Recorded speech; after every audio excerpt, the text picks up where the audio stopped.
मित्रांनो, पीक विमा सर्वच जिल्ह्यामध्ये वाटप चालू असताना बऱ्याच जिल्ह्यातील वाटप कंप्लीट झाली आहे असं कृषी विभागाने जाहीर केलेलं असताना बऱ्याच जिल्ह्यातील अद्यापही बरेच शेतकरी हे पीक विम्यासाठी पात्र असून सुद्धा त्यांच्या खात्यावर अद्यापही या रकमा वितरित झालेल्या नाहीत।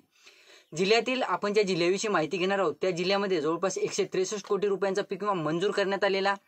तर 3 नंबरला जवळपास 2 ते 3 नंबरला या जिल्ह्याचे वाटपासंदर्भात जे सुरुवात झालेली होती त्या अंतर्गत मित्रांनो काही या जिल्ह्यातील काही शेतकऱ्यांना जवळपास 4,000 रुपये, काही शेतकऱ्यांना तर त्याच गावातील किंवा त्याच तालुक्यातील इतर शेतकऱ्यांना 60,000 रुपये, 50,000 रुपये, 40,000 रुपये या पद्धतीच्या रकमा वितरित झालेल्या।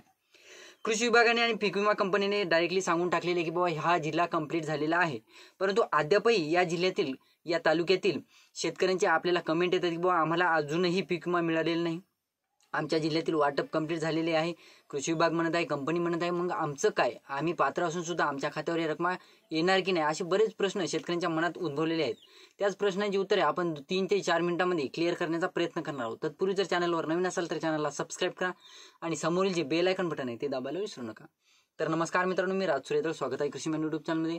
मित्रांनो, आपण आज ज्या जिल्ह्याविषयी माहिती घेणार आहोत तो जिल्हा म्हणजे लातूर जिल्हा। लातूर जिल्ह्यातील 163 कोटी रुपयांचं वाटप झालेलं आहे असं कृषी विभागाचं आणि पीक विमा कंपनीचं म्हणणं आहे, परंतु रियालिटी चेक करायला गेलं मित्रांनो, लातूर जिल्ह्यातील लातूर तालुक्यातील बरेच शेतकरी अद्यापही पीक विम्याच्या प्रतीक्षेत आहे। त्यांचं स्टेटस सुद्धा कॅल्क्युलेशन अवेटेड दाखवत होतं काही शेतकऱ्यांचं, त्यानंतर काही शेतकऱ्यांचं कॅल्क्युलेशन झालेलं असून सुद्धा त्यांच्या खात्यावर अद्यापही रकमा वितरित झालेली नाही। आपण जिल्ह्यातील जवळपास रेणापूर तालुक्याविषयी माहिती घेतलेली, त्यानंतर मूर्तिजापूर तालुक्याबद्दल माहिती घेतलेली आणि काही निलंगा तालुका, त्यानंतर शिरूर, आनंदपाळ तालुका, त्यानंतर औसा तालुका, उदगीर तालुका, जळकोट, चाकूर, लातूर या तालुक्याबद्दल माहिती घेतलेली।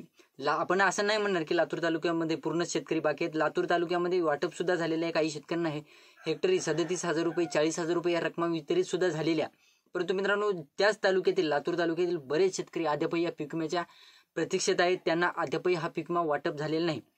तर मित्रांनो, आता त्या शेतकऱ्यांसाठी सध्या तरी शासनाचा म्हणा किंवा पीक विमा कंपनीचा म्हणा कुठलाही निर्णय झालेला नाही, परंतु जे कंप्लेंट जात आहेत लातूर जिल्ह्यातून आणि बऱ्याच शेतकऱ्यांच्या कंप्लेंट गेलेल्या आहेत कृषी विभागाला। तर कृषी विभागाच्या म्हणण्यानुसार लातूर जिल्ह्यातील किंवा लातूर तालुक्यातील बरेच शेतकरी जे पात्र असून सुद्धा त्यांच्या खात्यावर या रकमा वितरित झालेल्या नव्हत्या, तर त्या शेतकऱ्यांसाठी आता वेगळा निधी मंजूर करण्यात येणार आहे आणि त्यांच्यासाठी जे निधी मंजूर करण्यात येईल त्या अंतर्गत जे पात्र शेतकरी आहेत त्यांच्या खात्यावर या रकमा वितरित होतील। परंतु मित्रांनो, यासाठी अद्यापही डेट फिक्स करण्यात आलेली नाही आणि निधी किती लाखाचा, किती कोटींचा निधी मंजूर करण्यात येईल हे सुद्धा क्लिअरन्स कृषी विभागाने दिलेले नाही। परंतु त्यांच्या म्हणजे जे शेतकऱ्यांच्या कंप्लेंट होत्या त्यानुसार त्यांच्यापर्यंत ह्या कंप्लेंट गेलेल्या आहेत आणि त्यांच्या म्हणण्यानुसार म्हणजे त्यांच्या कानावर ही गोष्ट पडलेली आहे की बाबा लातूर तालुक्यातील बरेच शेतकरी किंवा लातूर जिल्ह्यातील बरेच शेतकरी अद्यापही वंचित आहेत, त्यांच्या खात्यावर ही रकमा वितरित कराव्या लागतील, त्यासाठी वेगळा निधी देखील मंजूर करण्यात येईल असं देखील कृषी विभागानं म्हणणं आहे। आणि कृषी विभागाने जेव्हा हे निधी मंजूर करतील आणि कंपनीकडे, पीक विमा कंपनीकडे हा निधी देतील तेव्हा लातूर जिल्ह्यातील, लातूर तालुक्यातील बरेच शेतकरी जे पात्र असून सुद्धा त्यांना अपात्र ठरवण्यात आलेलं होतं त्यांच्या खात्यावर ही रकमा वितरित होईल।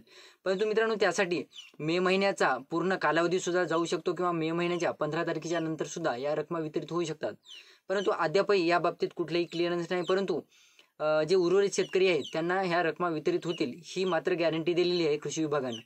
तर मित्रांनो, त्या उर्वरित शेतकऱ्यांनी चिंता करण्याचं, काळजी करण्याचं काही कारण नाही, त्यांना सुद्धा ह्या रकमा मिळून जातील। ही होती छोटीशी माहिती मित्रांनो लातूर जिल्ह्याविषयी। व्हिडिओ आवडला असेल तर लाईक करा, चॅनलला सबस्क्राईब करा आणि जास्तीत जास्त शेतकऱ्यांपर्यंत पोहोचवण्याचा प्रयत्न करा। धन्यवाद।